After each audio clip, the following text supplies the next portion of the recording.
Bienvenue dans ton Joe et Frank. Aujourd'hui, fallait que je le refasse, j'étais trop content de le refaire.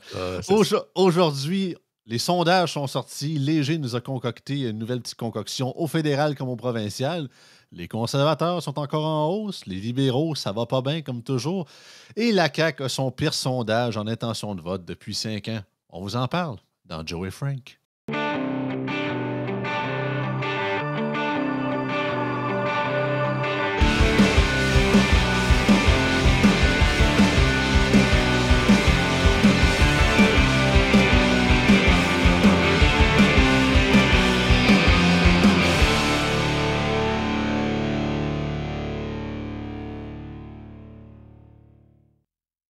Écoute, avant qu'on parle de ça, il y a plusieurs personnes qui nous ont envoyé ça dans les derniers jours. C'était la semaine de. Ben, en fait, c'est la semaine de la rage climatique. Ça a l'air vraiment pacifique comme. Tu sais, tu vois ça passer, tu te dis, hey, ça a vraiment l'air d'un regroupement le fun, tu sais, où tout le monde est respecté. C'est ça, moi, que je trouve, c'est que c'est des gens, tu sais, ils disent, ah, l'inclusion, la patente de choses. Tu regardes le truc, t'es comme, ah, c'est all cup are bastard, fuck everything. Ben déjà que le mot rage dans le truc, tu te dis, ouais, ça a l'air un peu violent. Là. Si on pense à nos petites activités du jour de la Terre dans le temps qu'on était au secondaire, on n'est plus dans le même level, mettons. Là. Non, c'est ça, là, oui, c'est ça, dans le temps, là, que c'était le jour de la Terre, puis on dansait, puis... Peut-être juste préciser en passant, non, on n'a pas kidnappé Yann, puis on l'a mis dans le sous-sol. Il y avait un rendez-vous, petit rendez-vous avec son fils aujourd'hui, donc il m'a demandé de le remplacer dans le show d'aujourd'hui. Donc, absolument. Ouais, tout va bien avec Yann. Ça fait bien de le remplacer parce qu'il aurait pu avoir des spéculations là, sur son implication au Parti québécois ou des trucs de même. Et ça, c'est... Il est allé faire du porte-à-porte avec PSPP dans Jean Talon. Il allait faire du porte-à-porte avec PSPP. Quand l'éco-colère l'a poussé à s'engager pour la planète. On entend beaucoup parler de l'éco-anxiété, mais la crise climatique peut également déclencher d'autres émotions, dont l'éco-colère. C'est ce qui a poussé le Montréalais, of course, Simon Goulet-Tinaoui, à s'impliquer dans la lutte au changement climatique. Hey, mais sérieux, c'est jamais une joke, hein? C'est-tu hier ou avant-hier, la fille que tu parlais, là, Gaëlle Gwynthali? Oui. Ils ont tout le temps des noms comme ça, des noms à 3-4 trucs spéciaux. Ça s'invente pas, sérieusement. Ah non, c'est ça s'invente pas. Et tout le setup s'invente pas. Je suis désolé, là, mais c'est capoté. Le futur candidat au doctorat en psychologie à l'UQAM a d'abord traversé, il y a 1 an et demi, ce qu'il qualifie lui-même d'une dépression devant l'inaction des gouvernements et la menace vertigineuse de la crise environnementale. Mais quelle inaction? Ils font rien que ça, parler de ça, mettre des mesures, des à tous les jours. Je comprends pas l'histoire de l'inaction, mais en tout cas... On se sent abandonné, on se sent un peu trahi par la société qui nous promet des choses. Donc, c'est quand même déroutant, explique d'abord Simon Goulet-Tinaoui. On réalise à quel point la situation est grave. On comprend ce que ça veut dire 2 degrés ou 4 degrés de plus sur la planète. La Terre va tout simplement être inhabitable. C'est après cette première période lourde et angoissée que la colère est apparue. Une nouvelle émotion qui, elle, l'a rapidement porté vers l'action. On sent qu'on s'en va vers la modération. Là. C'est quelque chose qui a poussé en moi, où je me suis dit, « Hey, Tinaoui, va falloir faire quelque chose. » Sur la base de cette colère, Simon Goulet-Tinaoui s'est mis à s'informer beaucoup plus sérieusement sur la crise environnementale. Il s'est impliqué dans Extinction Rébellion. Oh my God!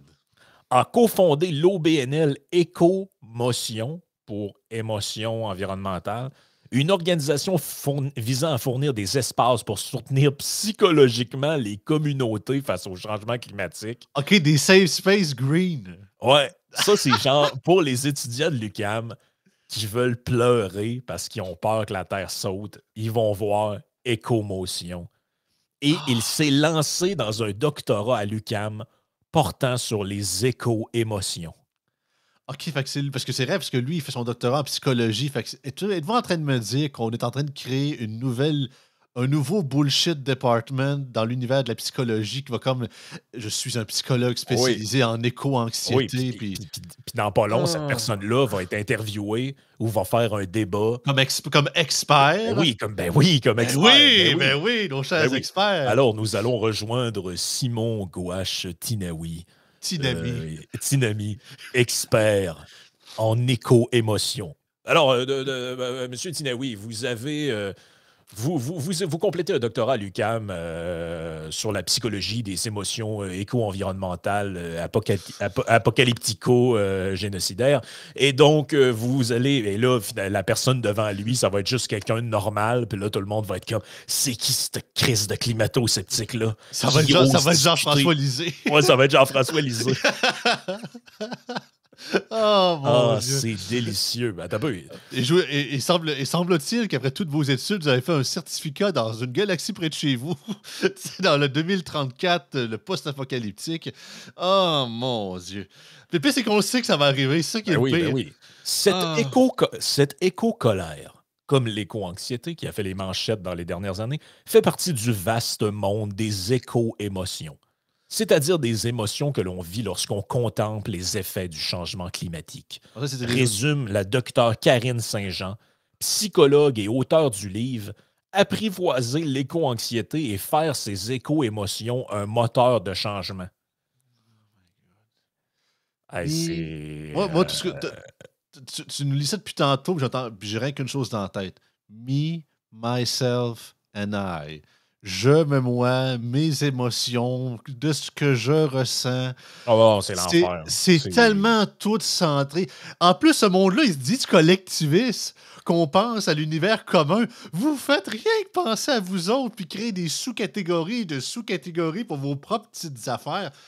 Hey, mais sérieusement, les éco-émotions. Ben, dans pas long, tu vas avoir sûrement un truc genre un peu comme LGBT, mais ça va être pour les trucs environnementaux. Fait que là, tu vas avoir genre je sais pas, le EC, ça va être pour le éco-émotion. Puis là, tu vas avoir des lettres qui vont se rajouter, genre... éco-lunaire. Luzerno-anxieux, puis je sais pas. Et là... Luzerno-anxieux ou fougère stressé. Et là, écoute bien. Tout ce préambule-là s'inscrit dans l'histoire de la manifestation de la rage climatique. Oui, on retourne à la rage.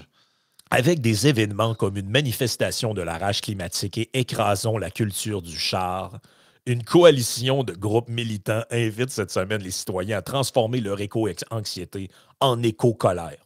Donc, d'où le passage avec le gars en question.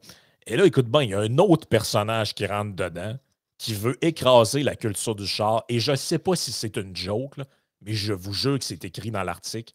La semaine de la rage climatique est une invitation à l'éco-colère, explique le militant Olivier Guidon.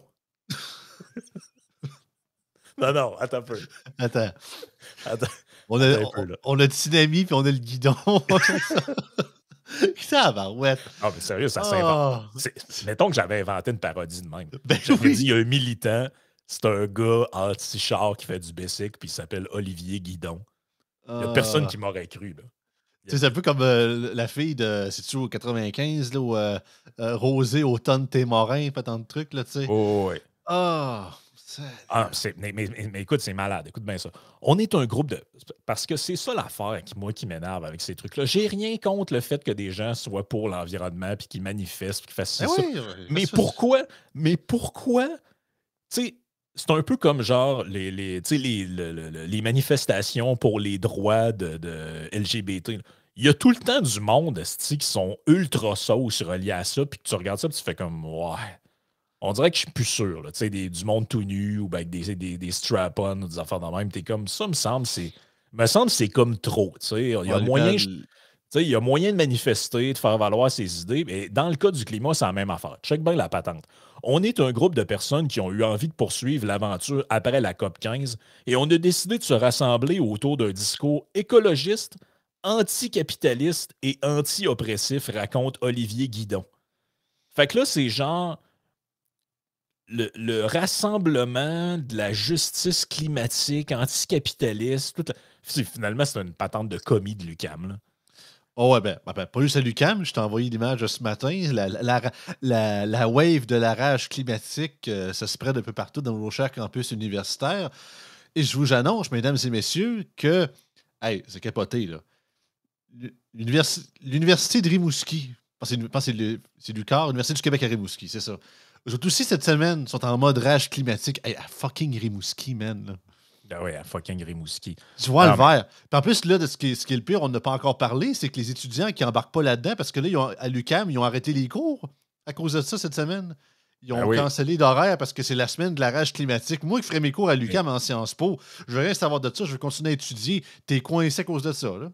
Mais tu sais, c'est pas pantoute une affaire idéologique et radicale. Non, regarde, parce qu'ils ont un site, je suis sur leur site, les gens qui organisent cette manif-là et ce mouvement-là, rageclimatique.org. Et là, on nous dit, la semaine de la rage climatique sera l'occasion de mettre de l'avant l'écologie radicale. Au moins, ils sont honnêtes. Ouais, au moins, anti-oppressive, anticoloniale, anticapitaliste. On va dire comme Yann, c'était pas nous autres les anti-toutes. En tout cas, à travers des ateliers, des manifestations et d'autres actions de perturbation. Rage climatique invite tous les groupes et individus .e.es, of course, bien sûr, à organiser des actes de perturbation qui confrontent directement les capitalistes et l'État qui leur sert de chien de garde. OK, mais là, on a-tu une définition de perturbation? Parce que, tu sais, c'est-tu juste genre, OK, on n'est pas content puis on manifeste devant un char ou on flambe le char? Parce que là, un acte de perturbation, écologie radicale, on fait une guerre à l'auto, ben là, il y a beaucoup de termes violents. Là, vous, Frank, vous, là, vos thèmes, il y a tellement de langage guerrier dans votre texte, messieurs, madame, de rage climatique. Hey, comment osez-vous de faire l'apologie de la violence dans vos textes? Ben oui. Les arbres croulent sous le poids du verglas en mars. Les forêts brûlent en mai. Les rivières débordent en juillet. L'air est irrespirable depuis des semaines et les seules réponses que nous offre le gouvernement sont d'agrandir les autoroutes et d'asphalter les rares espaces verts encore de nos villes pour permettre à plus de conteneurs remplis de millions de gadgets de plastique inutiles de transiger jusqu'aux portes de la petite bourgeoisie blasée.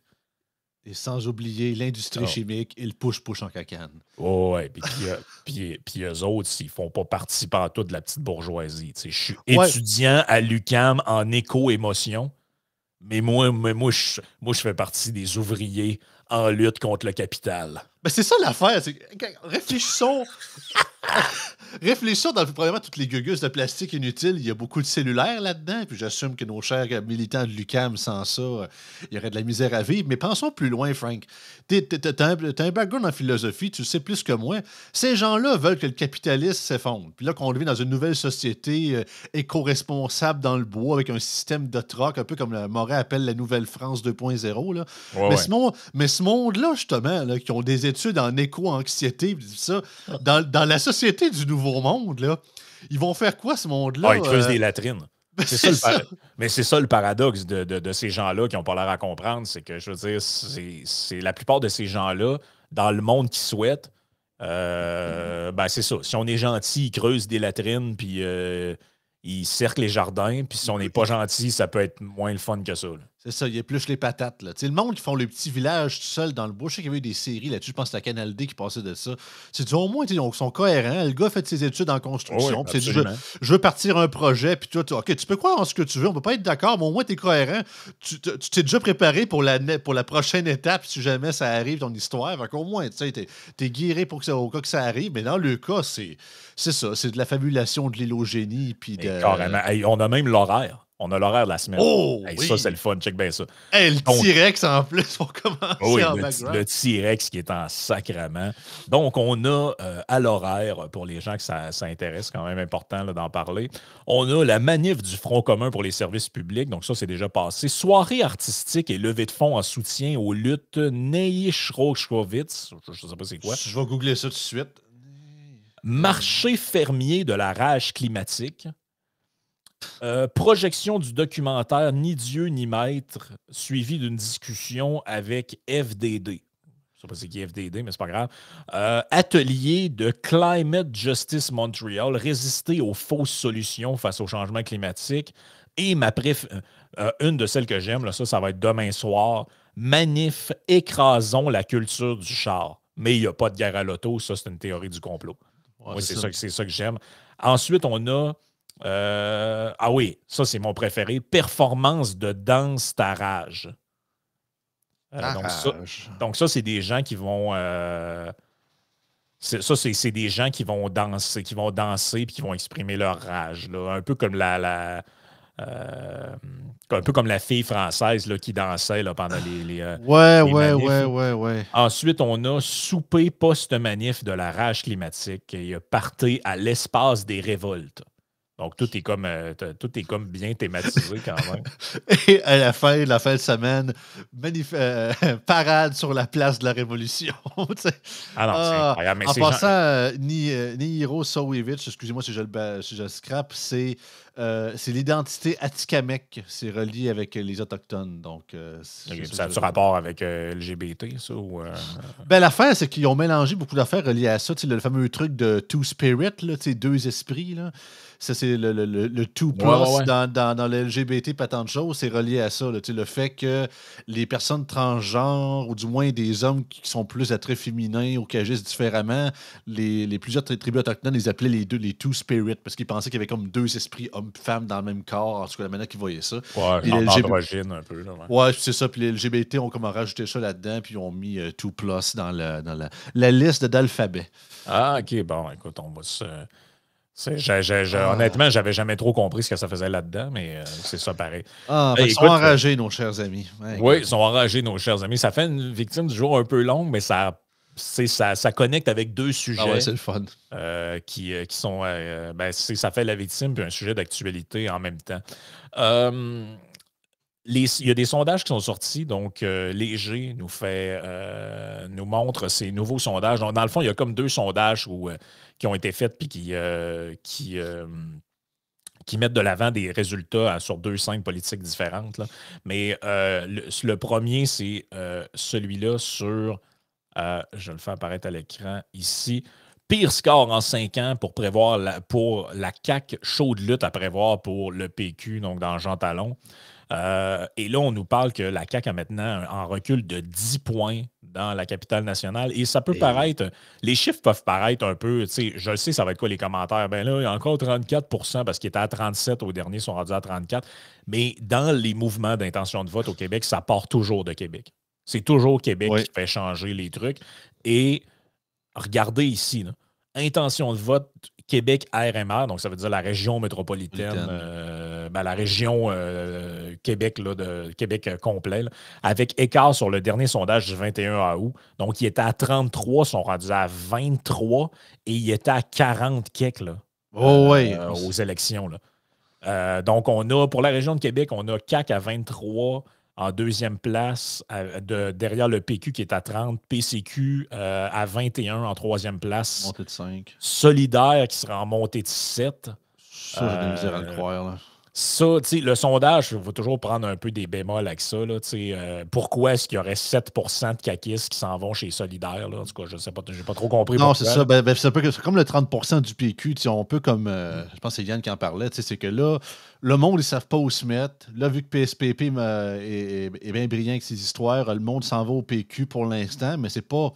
Est-ce que le vote est garanti ou c'est tous des péquistes acharnés? Pas nécessairement. C'est juste qu'ils voient que la seule option présentement qui peut faire face à la CAQ, c'est le PQ. Mais c'est plus comme. Ah, c'est ça. C'est plus genre, on envoie notre vote là, où on dit qu'on va voter pour lui, mais comme on dit, c'est ça, c'est pas un vote 100% garanti. Mais c'est vrai qu'il y a une hausse. Il faut l'admettre. Là.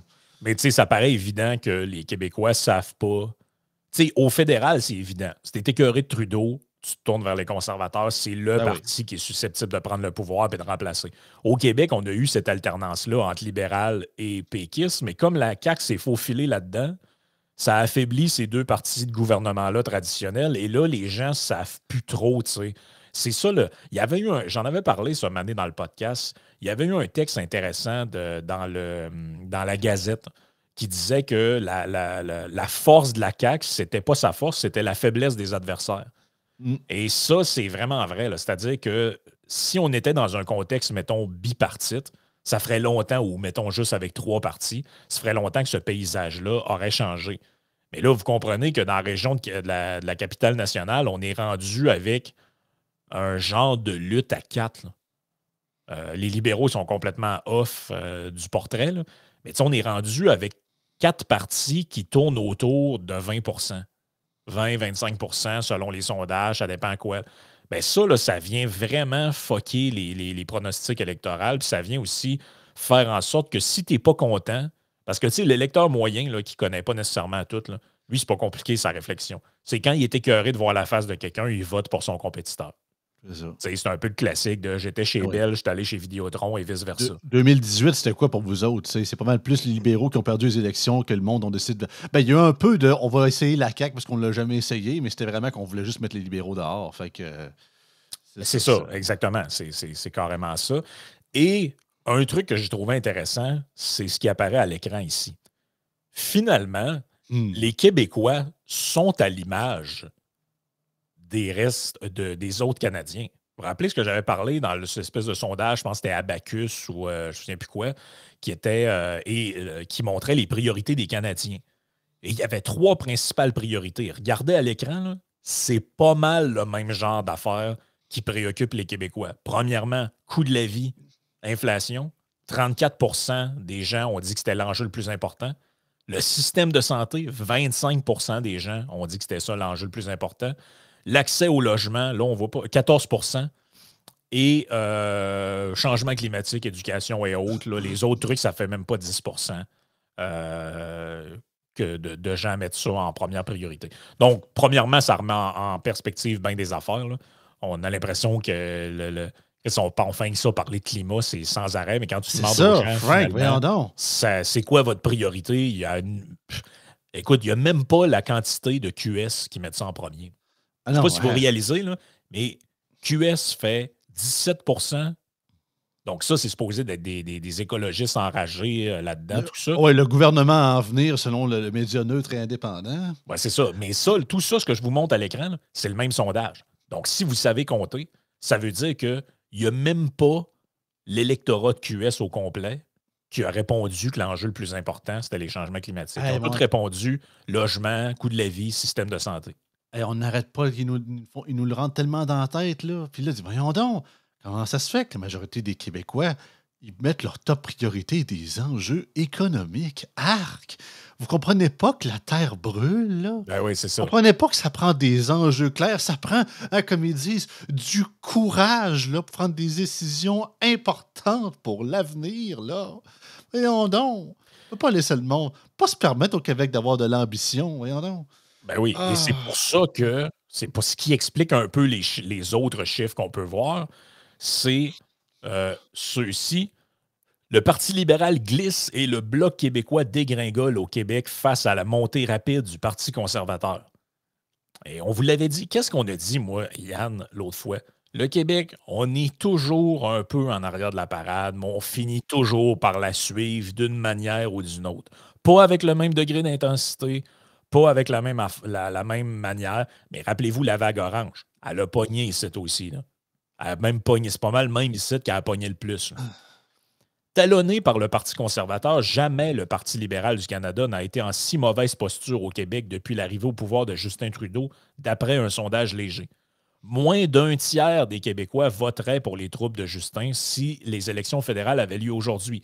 C'est un recul de 1% par rapport au 31 août dernier et de près de 5% par rapport aux élections de 2021, quand les libéraux avaient raflé 33,7% des votes au Québec. Et là, on voit quelques chiffres quand même qui sont assez significatifs. Les intentions de vote au fédéral, donc Poilievre à plus ou moins, et les conservateurs à plus ou moins 40%, les libéraux 39-40, les libéraux en baisse de 2 avec 27. Donc, les libéraux sous 30%, c'est une catastrophe. Là. Ah ouais, c'est quelque chose. Là. Le NPD à 18, le Bloc à 7. Mais que le Bloc, pour l'autre à côté, le Bloc qui perd 7 points au Québec, c'est majeur. Là. Ben, c'est ça. Donc, on arrive au Québec. On vous a dit, ah, ouais, mais là, les Québécois, c'est ci puis c'est ça. Ben, les conservateurs sont rendus à 23 avec une montée de plus 5. Le Bloc québécois perd 7%. Donc, il y a une partie Donc, la conclusion est simple. Il y a une partie des bloquistes qui s'en vont aux conservateurs, puis une autre partie qui s'en vont au NPD. Et la raison de ça, c'est pourquoi? C'est que le Bloc, c'est pas un vote idéologique, c'est un vote de protestation.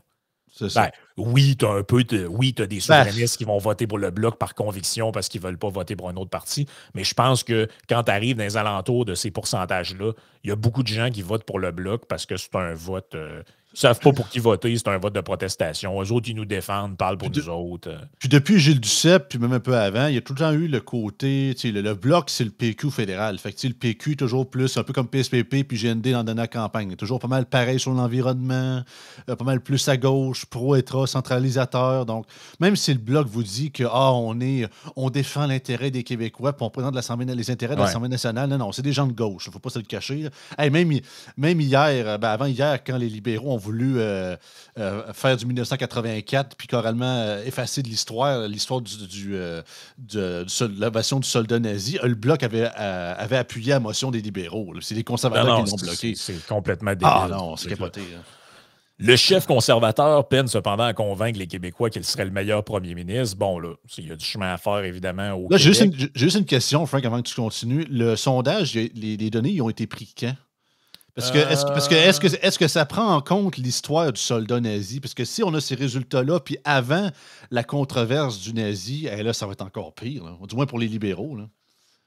C'est sûr que ça prend pas en ça doit pas être un son. Écoute, le sondage n'a pas pu être fait il y a genre 3-4 jours. Non, c'est ça, c'est impossible. Ça doit dater de au moins une semaine ou deux. Là. Hey, imaginez. Et là, voici ce qu'on nous dit. C'est cependant le Bloc québécois qui perd le plus de plumes face à la montée rapide du Parti conservateur. Ce qui n'est pas étonnant. Il y a des liens depuis toujours entre le Bloc québécois et le Parti conservateur, même si le Bloc ne veut pas l'admettre. Là.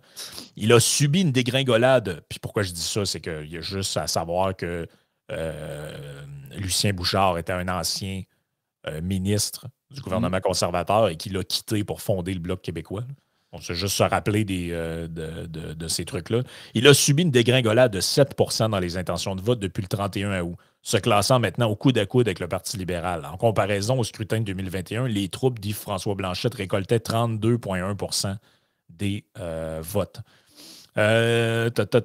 Bon, mais finalement, ce qu'on comprend là-dedans, c'est que ce qui vient focailler les résultats au final, c'est l'existence du Bloc québécois qui, encore une fois, fait que la politique québécoise est différente de celle des autres provinces. Mais les Québécois n'ont pas des priorités différentes de celles des autres Canadiens. Et regardez les chiffres que vous avez vus. Là. Bon, les libéraux sont à 27 au Canada, sont à 29 au Québec. On ne peut pas dire qu'on est bien différent des autres. Non, là où il y a un truc de vase communicant, c'est entre le Bloc et le Parti conservateur. Ça me paraît évident. Là. C'est sans surprise non plus. Là, il y a toujours eu un vase communicant entre les deux aussi. C'est plus le côté nationaliste un peu là-dedans qui fait le lien de fil entre les deux. Mais, non, c'est ça. Puis, regarde, la tendance va se maintenir. C'est sûr que la machine québécoise, en voyant ce sondage-là, Léger ne devait pas être trop content, notre cher Jean-Marc. Fait que peut-être qu'il va vouloir pousser un peu plus la sauce Bloc pour essayer de remonter la tendance. Mais ça reste à voir parce que plus en plus, là en plus, comme justement, comme on l'a dit, il n'y a pas l'histoire du nazi en ligne de compte dans les cafés avec les résultats dans ce sondage-là. Fait que le prochain qui va sortir dans peut-être un mois ou dans un mois et demi, il faut s'attendre que ça explose encore plus. Là. Fait que, ouais, puis ça paraît évident qu'il y a une crise. Hier, il y avait des limousines ministérielles qui étaient parquées en face du Parlement à 10 h le soir. À Ottawa. Ça veut dire qu'il y avait des ministres et des députés qui étaient qui faisaient le job. Qui étaient en damage control hier à 10 h le soir.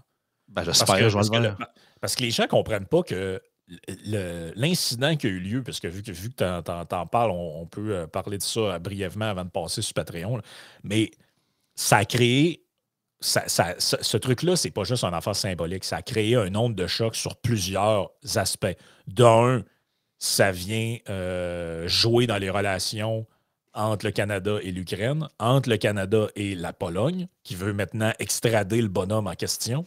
Ils ont fait des demandes au gouvernement fédéral pour avoir des informations sur lui.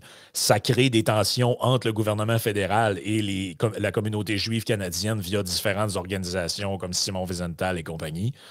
Ça va créer inévitablement des tensions entre le gouvernement canadien et le gouvernement israélien. Donc, c'est une crise de diplomatie là, qui a été créée là-dedans. Là. Ça me paraît évident. Et donc, la nouvelle est sortie hier soir. Hier, en fait, dans le courant de la journée, finalement, Rota a décidé qu'il démissionnait face à la pression. Je trouve ça désagréable, honnêtement, moi, que des gens se sentent obligés d'attendre que la steam monte et que même des ministres de leur propre parti, parce qu'il ne faut pas oublier que pas Jeremy, mais Anthony Rota, lui, dans le fond, c'est un membre du Parti libéral. Donc, le speaker de la Chambre est toujours relié au parti qui est au pouvoir, sauf exception. Et donc, ce monsieur-là, il a attendu même que Mélanie Joly et d'autres membres du Parti libéral disent « Ouais, moi, je pense qu'il devrait démissionner. » C'est pas drôle, pareil. Là. Tu sais, Ah non, c'est capoté. Là. C'est que les députés aujourd'hui, et encore plus quand... Tout le monde disait « Ouais, mais c'est pas de sa faute, c'est un stagiaire ou c'est quelqu'un. » Mais on s'en fout de savoir c'est la faute de qui. À un moment donné, si vous êtes dirigeant d'entreprise, si vous êtes responsable d'un département... Tu sais, mettons que vous êtes responsable sur un département informatique, je ne sais pas, moi, vous travaillez dans une grosse boîte informatique, là, vous êtes responsable de votre département, de n'importe quoi. Il arrive une bourde avec un client et ça ne marche pas. Même si c'est la faute de Marie-Pierre ou de Mathieu qui est dans un emploi subalterne quelque part, c'est vous, en tant que chargé de projet ou directeur du département, qui va peut-être se faire mettre à la porte par les boss, qui vont dire c'est peut-être pas de ta faute personnellement à toi, mais c'est toi qui as engagé ces imbéciles-là. Ah oui, puis c'est hypocrite parce que, regarde, autant au Québec en politique qu'à Ottawa, quand il arrive une gaffe dans un ministère, là, que ce soit n'importe quoi, c'est une tragédie, il arrive une histoire fuckée, une enseignante qui pète une coche après un élève, qui sait que les journalistes vont voir en premier? Le ou la ministre de l'Éducation, quoi que ce soit. Ils vont pas voir le centre de service, puis la ministre dit pas que... à la limite, elle peut dire qu'on aura congédié à personne ou quoi que ce soit, mais c'est à elle de prendre la balle au bon puis de défendre son ministère, ou du moins d'assumer C'est la porte-parole. Mais là, oui, quand il arrive une affaire de catastrophe de même au niveau international, comme ça n'a pas de bon sens, là, on blâme le président de la Chambre. Je dis pas qu'il n'est pas sans blâmer, mais Chris, c'est le Canada au complet qui est aspergé de ça, là. Puis t'es le leader du pays, à toi de prendre la balle, ça fait partie de ta job, Joël Vert. On t'a élu pour ça. Ben oui, mais c'est exactement ça. Et là, la une du National Post, c'était ça. Rota démissionne pour que Trudeau puisse prétendre que le scandale nazi n'est pas son problème. C'est carrément ça. Là. C'est carrément ça. Là. Ben oui. Mais de ce que je vois, même dans les grands médias, que ce soit à Radcan ou à Québécois, ils n'embarquent pas dans la patente. Là. Même eux autres, je suis surpris de les voir, par exemple, comme ça, mais on dirait qu'eux aussi, ils ont vu à travers la bullshit stratégie, puis tout le monde demande encore aujourd'hui, puis même j'ai vu ça hier dans les bulletins de nouvelles, que Trudeau doit s'excuser, il doit s'excuser, il doit s'excuser. Parce que autant que le mal est fait, il faut que ça reste symbolique pareil. Parce que ça va starter un début minime je vais dire de guérison, c'est peut-être un peu fort, là, mais en tout cas, le retour du balancier. Parce que commencer à dire que c'est notre faute, on s'excuse, tout ça, c'est l'étape 1. Après ça, il va y avoir beaucoup de reconstruction à faire, autant des niveaux des relations internationales que le reste, mais il faut commencer quelque part. L'étape 1 des alcooliques anonymes, c'est d'admettre que tu as un problème. Si tu n'admets pas qu'il y a un problème, ça va pas bien. Là. Ben, je suis assez d'accord avec le texte de Bock-Côté là-dessus. Je pense que c'est lui qui a eu pas mal, à part quelques petites affaires dans le texte qui m'ont tanné, là, mais honnêtement, le reste... il dit carrément, lui, Justin Trudeau est le seul responsable de ce qui s'est passé à la Chambre des communes. Il dit le président de la Chambre des communes, Anthony Rota, a finalement démissionné. Il a été jugé responsable du fiasco des derniers jours qui a vu les députés fédéraux applaudir un citoyen canadien d'origine ukrainienne ayant porté l'uniforme allemand au moment de la Seconde Guerre mondiale. Tout le monde a applaudi et espère que ce scandale est désormais derrière nous. Mais ne nous trompons pas, nous venons de basculer dans la logique du bouc émissaire.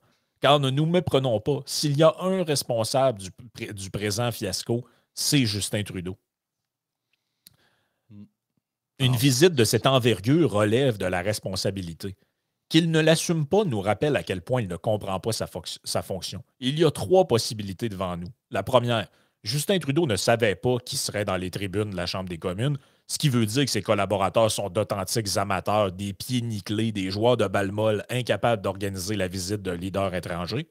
La deuxième, les collaborateurs de Justin Trudeau ont reçu la liste, mais n'ont pas pris la peine de vérifier le profil de ceux qui seraient honorés par la Chambre, ce qui veut dire que ces collaborateurs ne sont même pas dignes d'une ligue de hockey bottine. Ou troisième, ils ont reçu la liste, l'ont analysée, mais n'ont pas eu le moindre signal d'alarme au cerveau quand ils ont lu que l'homme honoré avait combattu les Russes au moment de la Deuxième Guerre, c'est-à-dire qu'il avait servi sous la bannière de la Waffen-SS. Une visite de cette envergure relève de la responsabilité. Ce qui veut dire que les collaborateurs de Trudeau sont d'authentiques incultes et qu'ils ne connaissent rien à l'histoire et n'ont aucune conscience de sa charge symbolique. L'inculture est donc celle aussi du premier ministre. C'est carrément ça. Non, et regarde comment il termine le texte, j'ai bien aimé ça. Revenons-y, il y avait un mélange de lâcheté et d'esprit conformiste à caillasser symboliquement le président de la Chambre des communes, alors qu'il aurait fallu blâmer Justin Trudeau. C'est lui qui doit des excuses aux Canadiens. Il vient de leur infliger une honte planétaire. Il accumule les gaffes. Sa retraite ferait du bien à tout le monde. Lui aussi pourrait penser à démissionner. Personne ne le regrettera. Oui, parce qu'il y a plusieurs qui disaient ça aussi, que le premier jour que c'est arrivé, c'est pas juste Rota and Trudeau out. Dans une autre société, si on aurait des instances un peu plus correctes, je te dirais que ça, c'est... Je dirais pas que c'est de la trahison, non pas à ce point-là, mais tu sais, c'est que c'est tellement monumental comme faute que tu te dis... Hey. Christy, il voulait la démission les journalistes et les médias voulaient la démission de Harper à cause de Bevoda qui avait pris un jus d'orange à 16$. Puis on a demandé la démission de plein de monde pour bien moins que ça. Là. Je veux dire, Sol Zanetti, encore, cette semaine, voulait la démission du ministre de l'Environnement pour l'histoire du nickel dans le port de Québec. Excuse-moi, là, je dis pas que c'est pas important, là, mais... justement, c'est à cause de ça qu'il n'y en aura pas de démission de Trudeau. C'est tellement la sûre... Puis c'est un peu ce que... C'est-tu pas Côté qui n'avait parlé aussi, ou c'était Lisée? C'est un peu ça. C'est que, tu sais, on en parle souvent dans le podcast, puis tu en parles souvent avec Yann aussi, à quel point l'usage de certains mots... Tu sais, les mots ont des pouvoirs, qu'on le pense ou on le pense pas. C'est pas des pouvoirs magiques, mais tu sais, les mots ont une signification et ont leur lourdeur reliée à ça. Quand on surutilise dans l'espace public via des journalistes, des politiciens, de vouloir justement, on demande la démission de tel ministre, on traite quelqu'un d'extrême ci, on dit le mot raciste comme ça n'a pas de bon sens, comme on l'a jamais dit depuis les 20 dernières années, ben c'est rendu que c'est comme la fable du garçon qui criait au loup. À force de crier au loup, quand le loup arrive finalement, on le croit plus ou on le reconnaît plus. Hey, c'est pas drôle pareil. On explique ce truc-là à des enfants de 5 ans qui crient dans une piscine. Oui, Marco Polo. Oui. C'est ça pareil. Là. On explique la signification de cette fable-là à des enfants qui jouent dans la piscine. Vos parents vont tous peut-être déjà dit, vous êtes, peu importe si vous n'aviez une chez vous ou un ami ou peu importe, là, puis là, vous vous mettez à crier, puis là, ton père ou ta mère arrive et fait « Hey, l'enfant qui criait au loup, c'est parce que maintenant, tu vas être en difficulté, tu vas crier, puis on ne viendra pas parce que tu cries tout le temps. » Ben, hey, on explique ça à des enfants qui n'ont même pas le cerveau formé. C'est des concepts de base. Des concepts de base. Puis tu es obligé d'expliquer ça à des fucking militants progressistes qui sont recyclés en politiciens, qui sont comme « Hey, moi j'ai vu un nazi, oh, puis lui il est d'extrême droite, lui il est facho. » Puis là, t'es comme « Christy, vous en avez un d'en face, vous l'avez même pas vu parce que vous passez votre temps à essayer d'en voir partout, sauf quand vous en avez un sous le nez. » Excuse-moi, là, mais... La démission n'arrivera pas parce qu'à toutes les semaines, on utilise la menace de la démission, la demande de démission en politique, autant provinciale que fédérale, comme arme politique ou tentative d'avoir de l'attention médiatique pour dire « Ah, wow, je suis officiel, je demande la démission d'un ministre. » Ouais, mais à chaque semaine, c'est le même. Fait que ça n'a plus aucun poids. Tu sais, avant quand tu demandes la démission d'un ministre, c'est que tu es comme « Wow, OK, là. » C'est au-delà de la critique. Si tu dis ce gars-là est incapable, c'est une accusation grave. Là, puis si quelqu'un de brillant ne demande pas ça sa première semaine, il attend plusieurs faillites pour dire que j'arrive à ce résultat-là. Nous, à cette heure, on pitche ça dans les médias, je peux avoir de l'attention, puis des clics, puis que ça fasse les nouvelles le soir, puis non, c'est pas plus grave que ça. Fait que ça n'a plus de pouvoir. Les mots n'ont plus de pouvoir. À force de s'en servir pour des niaiseries, quand c'est le temps de s'en servir pour de vrai, ben c'est un peu ça. C'est ça. C'est que ça perd de l'utilité. Puis c'est dommage parce que justement, on devient aveugle à tout le reste. Ah, c'est carrément ça. Donc, vous pouvez vous abonner au Patreon, patreon.com/isénéchal pour avoir la suite du podcast. On parlera d'Eddie Van Roberge, désormais écrivain à succès, et les experts reviennent sur les déclarations d'Hydro-Québec sur l'identité de genre. On aime ça, les experts. Ils ont toujours des affaires intéressantes à dire, les experts. Donc, on y va de ce pas.